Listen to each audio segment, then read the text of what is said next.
Selamat malam Bapak Ibu Saudara-saudara yang terkasih dalam Tuhan Yesus Kristus. Jumpa kembali bersama dengan saya Pendeta Samuel KH dalam program Night Call GPIB Rabu 6 Mei 2026. Kita akan membaca bagian firman Tuhan pada malam hari ini. Karena itu mari kita satukan hati, kita berdoa, kita mohon bimbingan kuasa Roh Kudus sebelum kita membaca dan merenungkan firman Tuhan. Mari kita berdoa.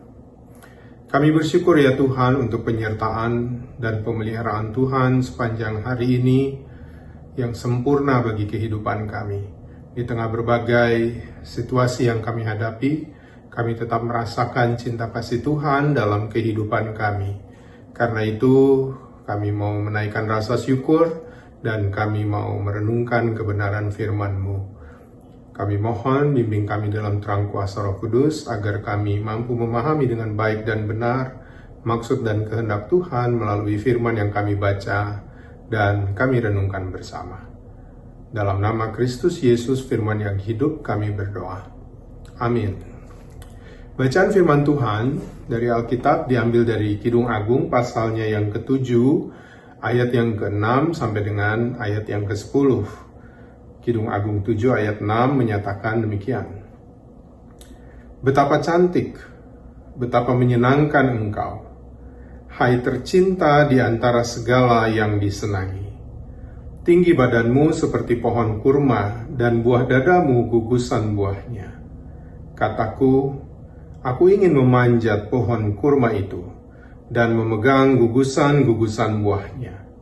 Kiranya buah dadamu seperti gugusan anggur dan harumnya napasmu seperti buah apel.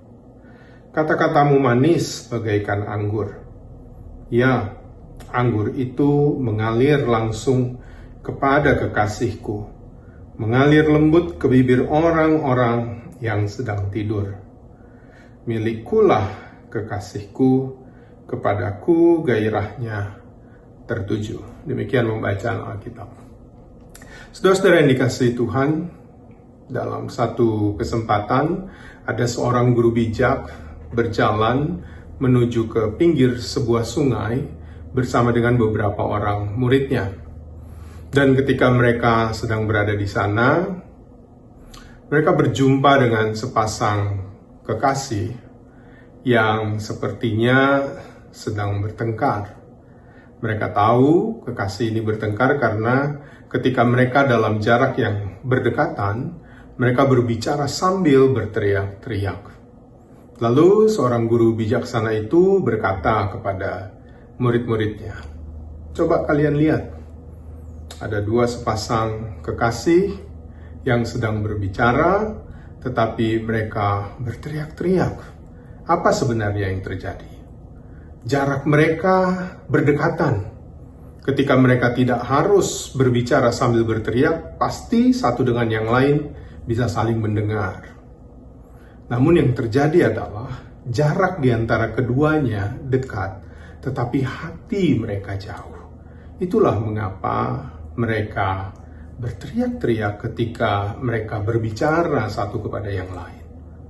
Di sisi lain, sang guru bijak mengatakan, lain halnya ketika mereka sedang jatuh cinta. Jarak mereka mungkin sama, tetapi mereka berbicara satu dengan yang lain tanpa berteriak. Mereka berbicara dengan bahasa yang manis, dengan notasi yang lembut, sehingga satu sama lain mereka saling menerima pujian. Apa yang terjadi? Mereka tidak perlu berbicara dengan berteriak, karena hati mereka dekat. Malam hari ini, ketika kita membaca bagian firman Tuhan dari kitab Kidung Agung 7 ayat 6 sampai 10 menggambarkan bagaimana sang kekasih pria, mempelai pria menyampaikan pujian yang begitu harmonis, yang begitu mendalam, yang begitu menyanjung dari kekasihnya. Yang terjadi adalah ketika menjalin relasi satu sama lain, pasti ada perbedaan. Bisa ditemukan kelebihannya, bisa ditemukan kelemahannya. Namun, ketika cinta menjadi jembatan, Cinta kasih itu menjembatani dua insan, membangun sebuah relasi yang baik, sehingga terjalin komunikasi yang begitu menyenangkan. Maka itulah gambaran cinta kasih yang mau ditujukan, yang mau disampaikan oleh Kitab Kidung Agung kepada kita sekalian. Dalam hidup ini kita membangun relasi. Kita makhluk sosial, dan dalam membangun relasi, firman Tuhan memberi contoh kepada kita pada malam hari ini, bahwa cinta kasih itu harus menjadi motivasi ketika kita membangun relasi dan berkomunikasi satu dengan yang lainnya. Gambarannya jelas, sebagaimana Tuhan mengasihi kita, bagaimana Tuhan melalui Kristus berkomunikasi satu kepada yang lain. Yesus mengajarkan kepada kita bagaimana cara membangun komunikasi yang baik, yang berlandaskan cinta kasih. Tidak selalu melihat kekurangan, tetapi memuji apa yang menjadi kelebihan. Bahkan melalui peristiwa Jumat Agung Paskah yang kita rayakan beberapa waktu lalu, kita melihat bagaimana kekurangan manusia yang dimiliki karena dosa dan kejahatan begitu besar, begitu banyak kekurangan manusia. Tetapi cinta kasih Allah jauh lebih besar dibandingkan dengan kekurangan manusia. Sehingga Tuhan mengutus anaknya dalam Kristus Yesus untuk menjalin cinta kasih dan menyatakan kasih-Nya kepada dunia ini. Maka pada saat ini kita bersama diingatkan kembali sebagai makhluk sosial, di dalam keluarga, di dalam kita membangun relasi dengan sesama, di dalam kita berkomunikasi satu dengan yang lain. Bangunlah itu semua di atas motivasi cinta kasih. Sehingga bahasa yang disampaikan, apa yang dinyatakan satu dengan yang lain ketika membangun relasi, itu tidak terlihat hambar. Bangunan komunikasi itu tidak akan termakan oleh waktu, oleh karena sudah lamanya membangun relasi. Tetapi meskipun semakin lama kita sudah membangun relasi satu dengan yang lain dalam keluarga, dalam pertemanan dengan sahabat, namun cinta kasih ketika itu dinyatakan menjadi motivasi ketika kita membangun relasi, maka cinta kasih itu akan tergambarkan secara mendalam melalui komunikasi kita satu dengan yang lain. Maka menutup malam hari ini, kita mau merefleksikan dari apa yang kita baca.